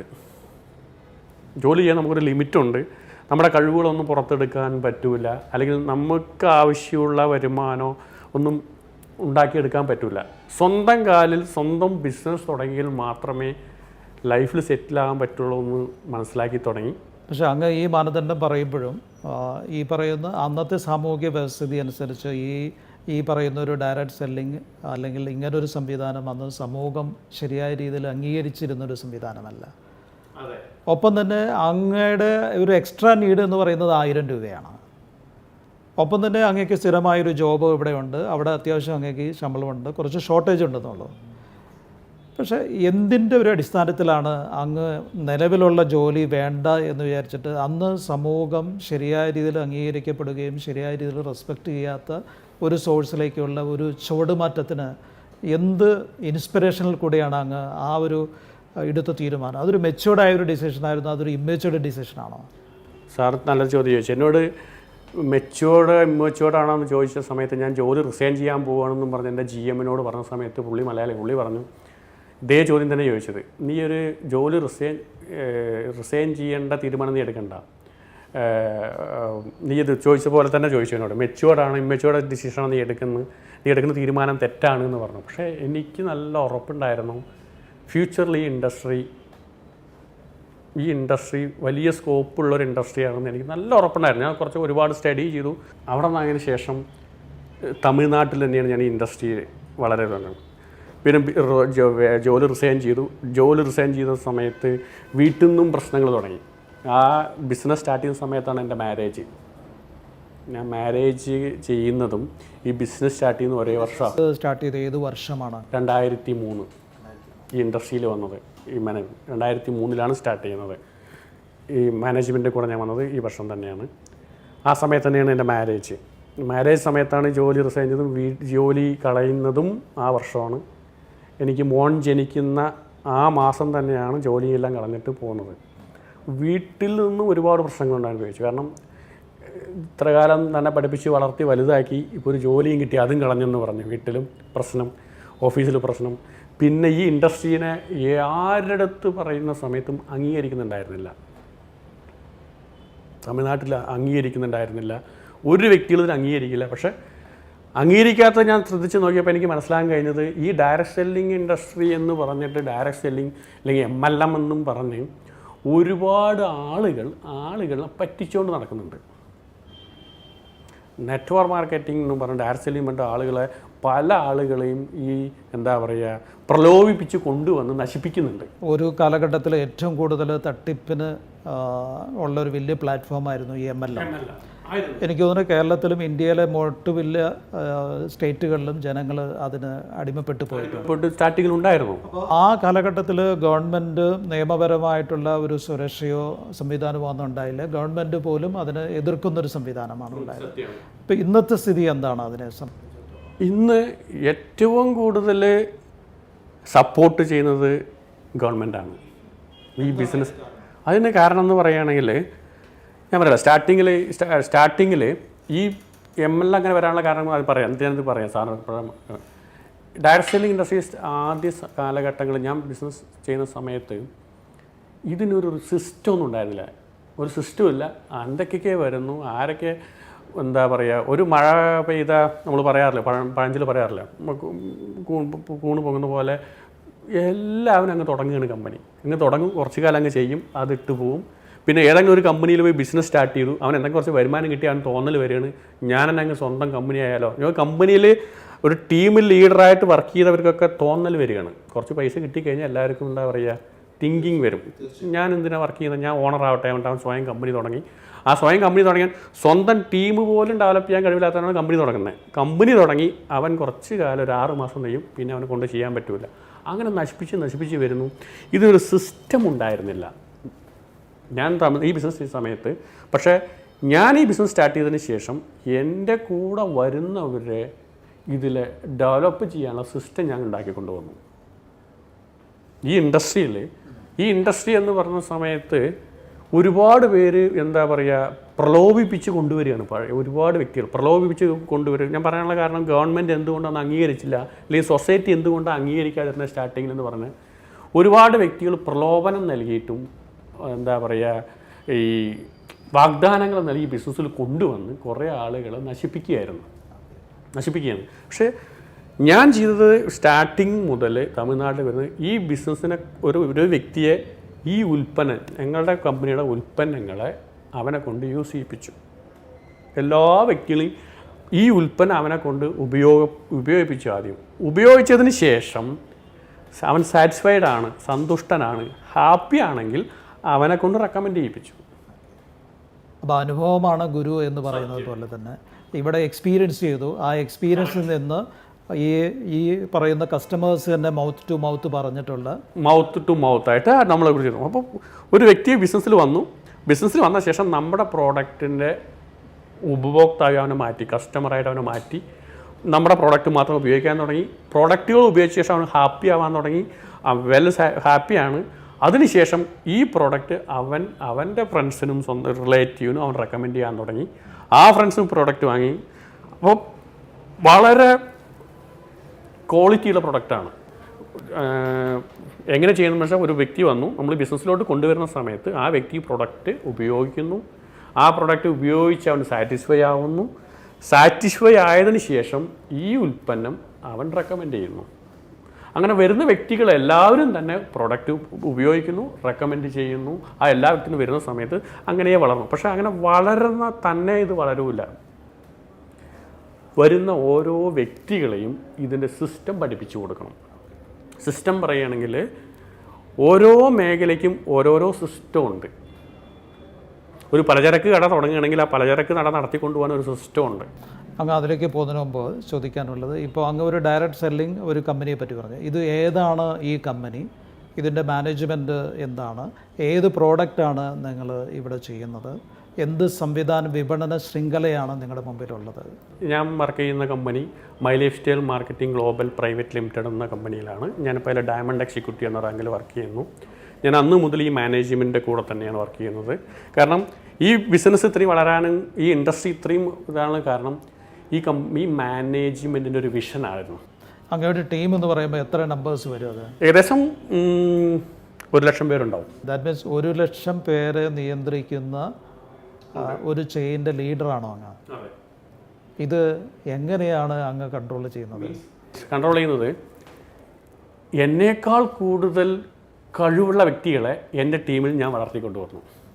എന്നേക്കാൾ കഴിവുള്ളവർ എൻ്റെ കൂടെ ഉള്ളവർ. എൻ്റെ കൂടെ ഞാൻ ഈ ബിസിനസ് സ്റ്റാർട്ട് ചെയ്തിട്ട് 18 വർഷമാകുന്നു. 18 വർഷം മുമ്പ് വന്ന വ്യക്തികൾ, അന്ന് വന്ന വ്യക്തികൾ ഇപ്പോഴും എൻ്റെ കൂടെ ഉണ്ട്. ഇവരെല്ലാം എൻ്റെ സഹോദരന്മാരെ പോലെ ഞാൻ കാണുന്നു. സഹോദരന്മാരെന്ന് പറഞ്ഞാൽ എന്താ, അമ്മയുടെ വയറ്റിൽ ജനിച്ചില്ലാന്നുള്ളൂ, പക്ഷെ എൻ്റെ സഹോദരന്മാരാണ്.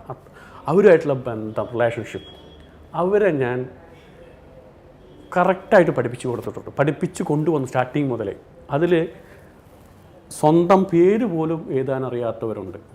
സ്വന്തം സ്കൂളിൽ പോകാത്ത എത്രയോ പേരുണ്ട്. 6ാം ക്ലാസ് വിദ്യാഭ്യാസമുള്ളവരുണ്ട്. ഇന്ന് അവരൊക്കെ പോയിക്കൊണ്ടിരിക്കുന്നത് ജാഗ്വാറിലും BMW ബെൻസിലാണ്. പേര് പോലും എഴുതാൻ അറിയില്ല. കാരണം ഇവരെയൊക്കെ ഞാൻ വളർത്തി, നല്ല ട്രെയിനിങ് കൊടുത്ത് വളർത്തി. ഇവരെല്ലാം ആവശ്യപ്പെട്ട സമയത്ത് ഡയറക്റ്റ് സെല്ലിംഗ് എന്ന് പറയുമ്പം ഈ ഡയറക്റ്റ് സെല്ലിംഗ് ഇത് ആരെങ്കിലും കാണുന്നവർക്കും ഉപയോഗിക്കാവുന്നൊരു പോയിൻ്റാണ്. ഈ ഡയറക്റ്റ് സെല്ലിൽ വരുന്ന വ്യക്തികൾക്ക് ഞാൻ പഠിപ്പിച്ചു കൊടുക്കുന്ന സിസ്റ്റം എന്ന് പറയുന്നത്, മീൻ ആവശ്യപ്പെടുന്നവന് മീൻ പിടിച്ചു കൊടുക്കരുത്, മീൻ പിടിക്കാൻ പഠിപ്പിച്ചു കൊടുക്കുക. മീൻ പിടിച്ചു കൊടുത്താൽ അവൻ വാങ്ങിയ മീൻ കഴിക്കും, പിന്നെ വെറുതെ ഇരിക്കും. പിന്നെയും മീൻ വേണമെങ്കിൽ മീൻ ചോദിക്കും. പക്ഷേ മീൻ പിടിക്കാൻ പഠിപ്പിച്ചു കൊടുത്താലോ അവൻ ആവശ്യാനുസരണം മീൻ പിടിച്ചോളും. ഞാൻ എൻ്റെ ടീമിൽ വന്ന വ്യക്തികളെ സ്വയം പര്യാപ്തത ആക്കുക എന്നുള്ളതാണ് സത്യം. എൻ്റെ കൂടെ വന്ന വ്യക്തികളെ മീൻ പിടിക്കാൻ പഠിപ്പിച്ചു. എന്നേക്കാൾ കൂടുതൽ കഴിവുള്ള ട്രെയിനേഴ്സാക്കി മാറ്റി അവർ കൺട്രോൾ ചെയ്യുന്നു. അതിന് താഴെ വേറെ ലെവലുണ്ട്. ഡിഫറെൻറ്റ് ടൈപ്സ് ഓഫ് റാങ്ക് ഉണ്ട്. ഞങ്ങളുടെ കമ്പനിയിൽ ഡിഫറെൻറ്റ് റാങ്ക് ഉണ്ട്. എല്ലാ റാങ്കിലും ഏറ്റവും ടോപ്പ് ആയ എല്ലാവരും സ്വപ്നം കാണുന്ന റാങ്കാണ് ഡയമണ്ട് എക്സിക്യൂട്ടീവ് എന്ന റാങ്ക്. ആ റാങ്കിൽ ഞാൻ വർക്ക് ചെയ്യുന്നു. ഈ 18 വർഷം കൊണ്ട് അങ്ങയുടെ കമ്പനിയുടെ ഒരു സിസ്റ്റം പറയുമ്പോൾ ഡയമണ്ട് എക്സിക്യൂട്ടീവ് എന്ന് പറയുന്ന ഒരു ഹയർ പൊസിഷനാണ്. അപ്പോൾ അതിൽ അങ്ങയുടെ താഴെ 1,00,000 പേര് വർക്ക് ചെയ്യുക എന്ന് പറയുന്നത് എനിക്ക് തോന്നുന്നത് ഇവിടെ ഇതുവരെ നമ്മുടെ നിലവിലുള്ള സാമൂഹിക സംവിധാനത്തിൽ നിന്ന് വളരെ വ്യത്യസ്തമായൊരു സംവിധാനം ആയിട്ട് കിടന്നു. ഇത് ആക്ച്വലി എനിക്ക് പോലും വളരെ ആങ്സൈറ്റിയും ഉളവാക്കുന്നു. ഈ 1,00,000 പേരെ എന്ത് സിസ്റ്റം വഴിയാണ് നിങ്ങൾ കൺട്രോൾ ചെയ്യുന്നത്? എന്താണ് അതിൻ്റെ ഒരു കമേഴ്സ്യൽ സൈഡ്? ഇത് കാണുന്ന മറ്റ് ഒത്തിരി ശ്രോതാക്കളുണ്ട്. അവർക്കാണെങ്കിലും ഈ സിസ്റ്റത്തിൻ്റെ ഒരു എത്തിക്സ് എന്താണ്, ക്വാളിറ്റി എന്താണ്, ഇതിൽ കൂടെ അവർക്കും ഇതിൻ്റെ ഒരു ഭാഗവും ഒരു വിജയപ്രദമായി വരാൻ സാധ്യതയുണ്ടോ ഇല്ലയോ എന്നുള്ളത് ഒന്നങ്ങ് വിശദീകരിച്ച് നന്നായിരിക്കും. ഈ കേൾക്കുന്ന വ്യക്തികളോടും പറയാനുള്ളത്, ഈ ഡയറക്ട് സെല്ലിംഗ് ഇൻഡസ്ട്രിയിൽ വിജയിക്കണം എന്നുണ്ടെങ്കിൽ, വിജയിക്കാൻ ആഗ്രഹിക്കുന്ന വ്യക്തികളെങ്കിൽ പറയാനുള്ളത്, ഒരിക്കലും ഈ ബിസിനസ് പണത്തിന് വേണ്ടി ചെയ്യരുത്. സത്യം പറയുകയാണെങ്കിൽ കാണുന്ന ആളുകൾക്കോ അല്ലെങ്കിൽ സൊസൈറ്റിയെ സംബന്ധിച്ചിടത്തോളം ഡയറക്ട് സെല്ലിംഗ് ഇൻഡസ്ട്രി എന്ന് പറഞ്ഞാൽ പെട്ടെന്ന് പണക്കാരനാവാം, ചുരുങ്ങിയ കാലം കൊണ്ട് പണക്കാരനാവാം എന്നുള്ളത് ഒരു തെറ്റിദ്ധാരണയാണ്. ഞാൻ സത്യാവസ്ഥ പറയാം, എൻ്റെ അനുഭവത്തിൽ നിന്ന് പറയുകയാണ്, ഒരുപാട് കഷ്ടപ്പാടുകൾ അനുഭവിച്ചാലേ ബിസിനസ്സിൽ ജയിക്കാൻ പറ്റൂ. ഒരിക്കലും ജനങ്ങൾ വിശ്വസിക്കുന്ന പോലെ തന്നെ പൊതുജനങ്ങൾ ഇത്ര ആരെങ്കിലും ധരിച്ചു വെച്ചിട്ടുണ്ടെങ്കിൽ ഡയറക്ട് സെല്ലിംഗ് ഇൻഡസ്ട്രി MLM എന്ന് പറഞ്ഞാൽ പെട്ടെന്ന് പണക്കാരനാവാം, പെട്ടെന്ന് സമ്പാദിക്കാം. പണക്കാരനാവുമായിരിക്കും, പെട്ടെന്നുണ്ടെങ്കിലും ആളുകളെ പറ്റിച്ചിട്ട് ഒക്കെ ചിലപ്പോൾ പണക്കാരനാവുമായിരിക്കും. പക്ഷേ ആ പണം ഉണ്ടാക്കിയതിനേക്കാൾ 100 മടങ്ങ് പോവും, പിറ്റേ ദിവസം താഴെ കൂപ്പ് കുത്തി വീഴും. ഡയറക്ട് സെല്ലിംഗ് ഇൻഡസ്ട്രി എന്ന് പറയുകയാണെങ്കിൽ ചീട്ട് കൊട്ടാരം കെട്ടിപ്പൊക്കുന്ന പോലെയാണ്. ചീട്ട് കൊട്ടാരം കെട്ടിപ്പൊക്കുക എന്ന് പറയുമ്പം വളരെ കെയർഫുള്ളായിട്ട് കെട്ടിപ്പൊക്കണം. പക്ഷെ ഒരു ചീട്ട് വലിച്ചാൽ കംപ്ലീറ്റ് പോകും. ഈ ബിസിനസ്സിൽ സക്സസ് ചെയ്യാൻ, ഈ ഡയറക്ട് സെല്ലിംഗ് സക്സസ് ചെയ്യാൻ ഒറ്റ വഴിയേ ഉള്ളൂ, പണം ഫോക്കസ് ചെയ്യാൻ പാടില്ല.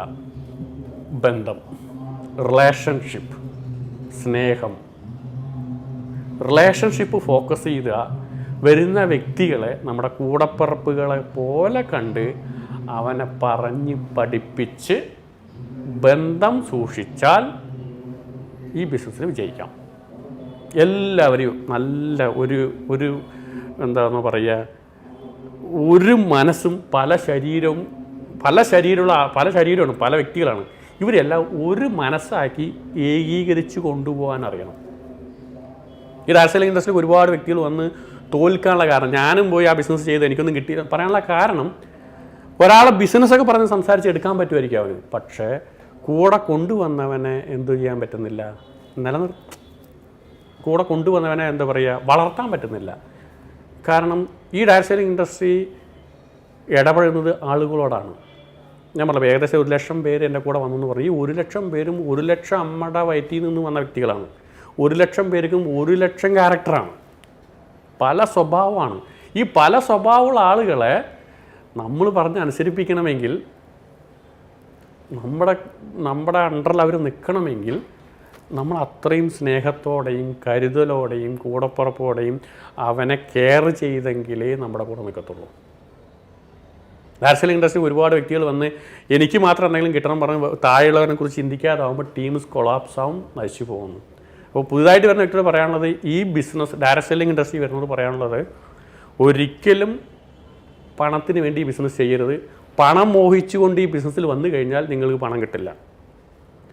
ബന്ധം, നല്ല ബന്ധം നിലനിർത്തുക, എത്തിക്സ്, സത്യസന്ധത, കമ്മിറ്റ്മെൻറ്റ്. ഈ ബിസിനസ്സൊന്നും ഒരിക്കലും കള്ളം പറയാൻ അങ്ങനെയൊന്നും ചെയ്യാൻ പാടത്തില്ല. കള്ളം പറയാനോ ഒരാളെ പറ്റിക്കാനോ ചതിക്കാനോ പാടില്ല.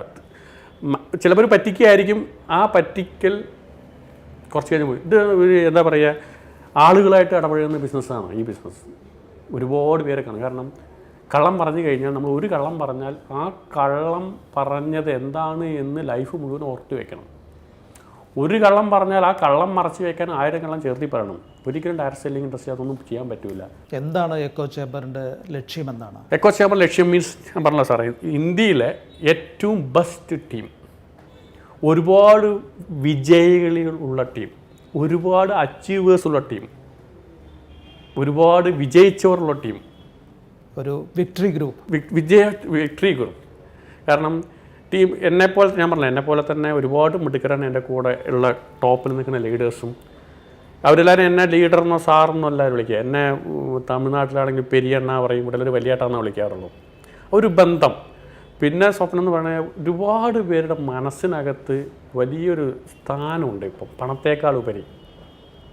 പണത്തേക്കാളുപരി നല്ല ബന്ധം, ഒരുപാട് ബന്ധങ്ങൾ, ഒരുപാട് റിലേഷൻഷിപ്പ്, ഒരുപാട് പേരുടെ സ്നേഹം. അത് അങ്ങ് ഈ ഇൻ്റർവ്യൂവിന് വരുന്നതിന് തൊട്ട് മുമ്പ് അങ്ങയുടെ ഒപ്പം അങ്ങയുടെ കൂടെ വന്ന ഒരു അധ്യാപകനെ ഞാൻ പരിചയപ്പെടുകയുണ്ടായി. അത് വളരെ ഹൃദയസ്പർശിയായ ഒരു അനുഭവം പോലെ എനിക്ക് തോന്നി. അദ്ദേഹം ഒരു സ്കൂൾ അധ്യാപകനത്തിൽ നിന്ന് രാജിവെക്കുകയും അദ്ദേഹം ഈ ഡയറക്റ്റ് സെല്ലിൻ്റെ ഭാഗമാകുകയും ഈ ഒരു ട്രെയിനറായിട്ട് അങ്ങയുടെ കമ്പനിയിൽ ജോയിൻ ചെയ്തതായിട്ട് പറഞ്ഞു.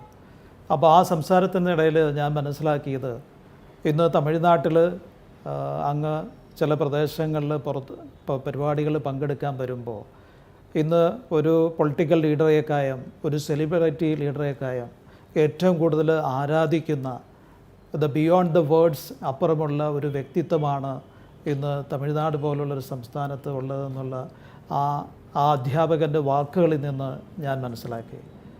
അദ്ദേഹം പറഞ്ഞ പോലെ എനിക്ക് തമിഴ്നാട്ടിലൊക്കെ, കേരളത്തിലല്ല, മെയിൻ തമിഴ്നാട്ടിലൊക്കെ ആരെങ്കിലും വിശ്വസിക്കുമെന്ന് എനിക്കറിയില്ല, ഒരുപാട് പേരുടെ വീട്ടിൽ പൂജാ റൂമിന് എൻ്റെ ഫോട്ടോ ഉണ്ട്. ഒരുപാട് പേരുടെ വീട്ടിലുണ്ട്. എനിക്ക് അനുഭവമാണ്. ഒരുപാട് പേരുടെ ഫോട്ടോ ഉണ്ട്. എന്താ പറയുക, ഒരു തമിഴ്നാട്ടിൽ പോകുന്ന സമയത്ത് പ്രസവിച്ച് കുട്ടിക്ക് പേര് നൽകാനടക്കം എൻ്റെ കയ്യിൽ കൊണ്ടു തന്നിട്ട് പ്രസവിച്ച് ആ ഭാര്യയും ഭർത്താവും കയ്യിൽ തന്ന് കാല് വീണ് പേര് നൽകാനും, ഇതൊക്കെ എന്താ പറയുക, പണത്തിനേക്കാൾ ഉപരി നമ്മൾ എത്ര ലക്ഷവും കോടി കൊടുത്താലും കിട്ടാത്തൊരു അനുഭൂതി കിട്ടാറുണ്ട്. തമിഴ്നാട്ടിലൊക്കെ ഞാൻ തിരുനെൽവേലി എന്ന സ്ഥലത്ത് ഞാൻ ഇൻഡസ്ട്രിയുടെ പ്രാരംഭ കാലഘട്ടത്ത് ബസ് സ്റ്റാൻഡിൽ കിടന്നുറങ്ങിയവനാണ്. ഒരുപാട് തമിഴ്നാട്ടിൽ തിരുപ്പൂർ, ഈറോഡ്, മധുരൈ ഈ ബസ് സ്റ്റാൻഡുകളിൽ ഞാൻ കിടന്നുറങ്ങാൻ ബിസിനസ് പരമായിട്ട് പോവും. രാത്രി പ്രോഗ്രാം കഴിഞ്ഞു തിരിച്ചു വരുമ്പോൾ തിരുപ്പൂരിലാണ് താമസം. തിരുപ്പൂർ വന്ന സമയത്ത് തിരിച്ചൊന്നും റൂമിൽ പോകാൻ പറ്റില്ല. പിന്നെ ഓട്ടോ ഓടിച്ച് പോകാനുള്ള കയ്യിൽ പൈസയില്ല. അപ്പോൾ ബസ് സ്റ്റാൻഡിൽ തന്നെ കിടന്നുറങ്ങും. രാവിലെ പോവും. ഇല്ലെങ്കിൽ പ്രോഗ്രാമിന് പോയിട്ട് എവിടെയെങ്കിലുമൊക്കെ ബസ് സ്റ്റാൻഡിൽ കിടന്നുറങ്ങി കുളിച്ച് പ്രോഗ്രാമിന് പോയിട്ടുണ്ട്. തമിഴ്നാട്ടിൽ ഒരുപാട് പുഴകളിൽ കുളിച്ച് ഇറങ്ങി ഡ്രസ്സൊക്കെ ക്ലീൻ ചെയ്ത് പ്രോഗ്രാമിന് പോയിട്ടുണ്ട്. അപ്പോൾ അത്രയൊക്കെ തമിഴ്. പക്ഷേ ഇപ്പോഴൊക്കെ നോക്കുമ്പോൾ സാർ ചോദിച്ചപ്പം പറയുകയാണ്, തിരുനെൽവേലി എന്ന സ്ഥലത്ത് എനിക്കെതിരെ തമിഴ് ന്യൂസ് പേപ്പറിൽ കേരളത്തിൽ നിന്ന് ഒരുത്തം വന്നിരിക്കുന്നു,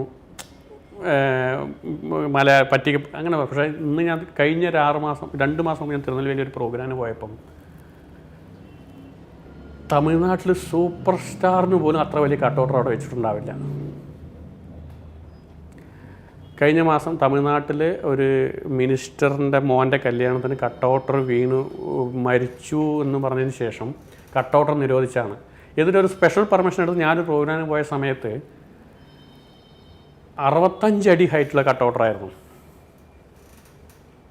തമിഴ്നാട്ടിൽ വെച്ചിട്ടുണ്ടായിരുന്നത്. അവിടെ പോകുമ്പോൾ തന്നെ ഒരു എന്താ പറയുക, ഒരു മന്ത്രിക്ക് കൊടുക്കുന്നതിനേക്കാൾ കൂടുതൽ ആദരവും സ്നേഹവും എനിക്ക് തരാറുണ്ട്.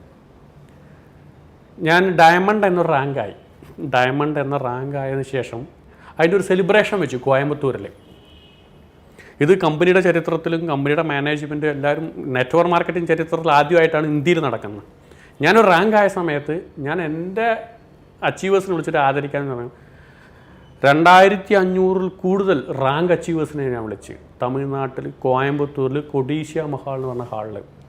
അപ്പോൾ 2680 team coordinator and above leaders achievers അവരൊക്കെ അത്ര പേരെ വന്നു. ആ പ്രോഗ്രാമിൽ ഈ വരുന്ന എല്ലാവരും കൂടെ എൻ്റെ ഈ ബിസിനസ് സ്റ്റാർട്ട് ചെയ്യുന്നതിന് വേണ്ടി ബിസിനസ്സിന് വേണ്ടി ഒരുപാട് റിസ്ക് എടുത്തിട്ടുണ്ട്. സ്റ്റാർട്ടിങ്ങിൽ ഈ മീറ്റിംഗ് നടത്താനും ട്രെയിനിങ് നടത്താനും പൈസ ഇല്ലാതെ എൻ്റെ ഭാര്യയുടെ സ്വർണ്ണം അടക്കം പണയം വെച്ച് നടത്തിയിട്ടുണ്ട്. ഇതെല്ലാം എൻ്റെ കൂടെ ലീഡേഴ്സിനറിയും. ഡയമണ്ട് സെലിബ്രേഷൻ നടന്നതിന് ശേഷം ആ ദിവസം എനിക്ക് എൻ്റെ അച്ഛന്, അമ്മയ്ക്ക്, വൈഫിന്, മോൾക്ക് എല്ലാം കൂടെ ഈ ലീഡേഴ്സ് അന്ന് തന്നത് 52 പവനാണ്. സ്റ്റേജിലിട്ട് തന്നത് 52 പവൻ സ്വർണ്ണം. പിന്നെ അവരുടെ സ്നേഹം. പിന്നെ ഓരോരോ പ്രോഗ്രാമിന് പോവുകയാണെങ്കിൽ ഇപ്പം അദ്ദേഹം അവരുടെ പ്രോഗ്രാം ഞാൻ ഇവിടെ കൊച്ചിയിൽ പോയ സമയത്ത് എനിക്ക് തന്നത് ഡയമണ്ടിൻ്റെ മോതിരമായിരുന്നു. അതുപോലെ ഇത് റാഡോ എന്ന വാച്ചാണ്. 1,86,000 ആണ് ഇതിൻ്റെ വാല്യൂ. ഇത് തിരുവനന്തപുരത്തൊരു പ്രോഗ്രാമിന് പോയപ്പം അവിടെയുള്ളവർ ഗിഫ്റ്റായിട്ട് തന്നതാണ്.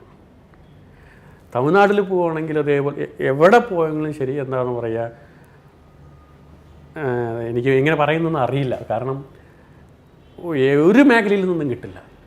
അങ്ങക്ക് ഈ വരാൻ പോകുന്ന ഇന്ത്യയുടെ ഈ പുതിയ തലമുറയ്ക്ക് കൊടുക്കാനുള്ള സന്ദേശം എന്താണ്? സാറ് പറഞ്ഞ പോലെ ലോകത്തിലെ പോപ്പുലേഷനിൽ 2ാം സ്ഥാനം ഇന്ത്യക്ക്. നമ്മുടെ അന്തരിച്ച മുൻ രാഷ്ട്രപതി ഡോക്ടർ APJ അബ്ദുൽ കലാം പറയുകയുണ്ടായിട്ടുണ്ട്, ലോകത്തിൽ ഏറ്റവും കൂടുതൽ യുവാക്കളുള്ള രാജ്യം അത് ഇന്ത്യയാണ്. ഏറ്റവും കൂടുതൽ യുവാക്കളുള്ള രാജ്യം അത് ഇന്ത്യയാണ്. ഏകദേശം 100 കോടി അടുത്ത് യുവാക്കളുണ്ട്. ഇപ്പോഴുള്ള യുവാക്കളെന്ന് പറയുമ്പം ഒരുപാട് കഴിവുള്ളവരാണ്. ഇന്നത്തെ ടെക്നോളജി, IT ടെക്നോളജി വളർന്ന സ്ഥിതിക്ക് ഒരുപാട് കഴിവുള്ള യുവാക്കളാണ്. ഞാൻ ഈ അച്ചീവ്മെൻറ്റിൽ വരാനോ ഈ നേട്ടം ഉണ്ടാക്കാൻ 18 വർഷം എടുത്തു. 18 വർഷമായി. അന്നൊന്നും ഒരു ടെക്നോളജി ഇല്ല. പക്ഷേ ഇപ്പം ഞങ്ങൾ 18 വർഷം എടുത്ത ഈ അച്ചീവ്മെൻറ്റ് ഇപ്പോഴുള്ള യുവാക്കൾ 18 മാസം കൊണ്ട് ഉണ്ടാക്കിയെടുക്കാൻ പറ്റും. അതിന് അവരുടെ കഴിവുകളെല്ലാം കാണിക്കാൻ പറ്റിയ, ഉള്ള ക്രിയേറ്റിവിറ്റി കാണിക്കാൻ പറ്റിയ, ഉള്ള പൊട്ടൻഷ്യൽ കാണിക്കാൻ പറ്റിയ ഏറ്റവും നല്ലൊരു മേഖല 100% ഞാൻ പറയുന്നു, എൻ്റെ അനുഭവത്തിൽ നിന്ന് ഞാൻ പറയുന്നു, ഡയറക്റ്റ് സെല്ലിംഗ് ആണ്. കാരണം ഈ ഡയറക്റ്റ് സെല്ലിംഗ് ഇൻഡസ്ട്രി എൻ്റെ കൂടെ ഒത്തിരി വ്യക്തികൾ, ഒരുപാട് സ്കൂൾ ടീച്ചേഴ്സ് റിസൈൻ ചെയ്തുകൊണ്ട് എൻ്റെ കൂടെ വർക്ക് ചെയ്യുന്നുണ്ട്. ഒരുപാട് പോലീസ് ഡിപ്പാർട്ട്മെൻറ്റിൽ റിസൈൻ ചെയ്ത് എൻ്റെ കൂടെ വർക്ക് ചെയ്യുന്നുണ്ട്. ഒരുപാട് ഡോക്ടേഴ്സ് ഉണ്ട്, ഡെപ്യൂട്ടി കളക്ടറുണ്ട്. ഒരുപാട് വ്യക്തികൾ ഈ മേഖലയിലുണ്ട്. കാരണം ഇനി വരുന്ന കാലഘട്ടം, ഇനി വരുന്ന സെഞ്ച്വറി, ഇനി വരുന്ന യുഗം ഡയറക്റ്റ് സെല്ലിംഗ് ഇൻഡസ്ട്രിയാണ്. ഇന്നത്തെ നമ്മുടെ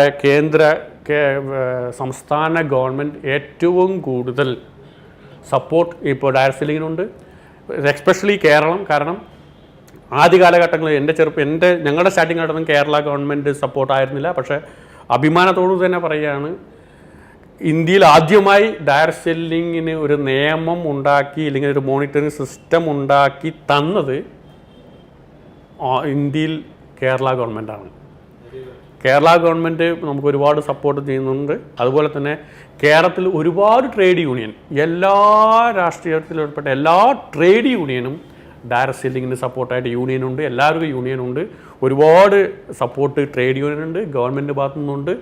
സ്കോപ്പും ഈ ഇൻഡസ്ട്രിക്കുണ്ട്.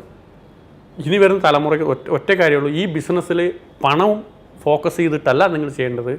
100 കോടി ഇൻവെസ്റ്റ് ചെയ്താൽ, 100 കോടി ഇൻവെസ്റ്റ് ചെയ്യുന്ന ഒരു ഇൻഡസ്ട്രിയിൽ കിട്ടുന്ന ലാഭം ഒരു ഇൻവെസ്റ്റ്മെൻറ്റും ഇല്ലാതെ ഈ ഇൻഡസ്ട്രിയിൽ നിന്ന് ഉണ്ടാക്കാൻ പറ്റും.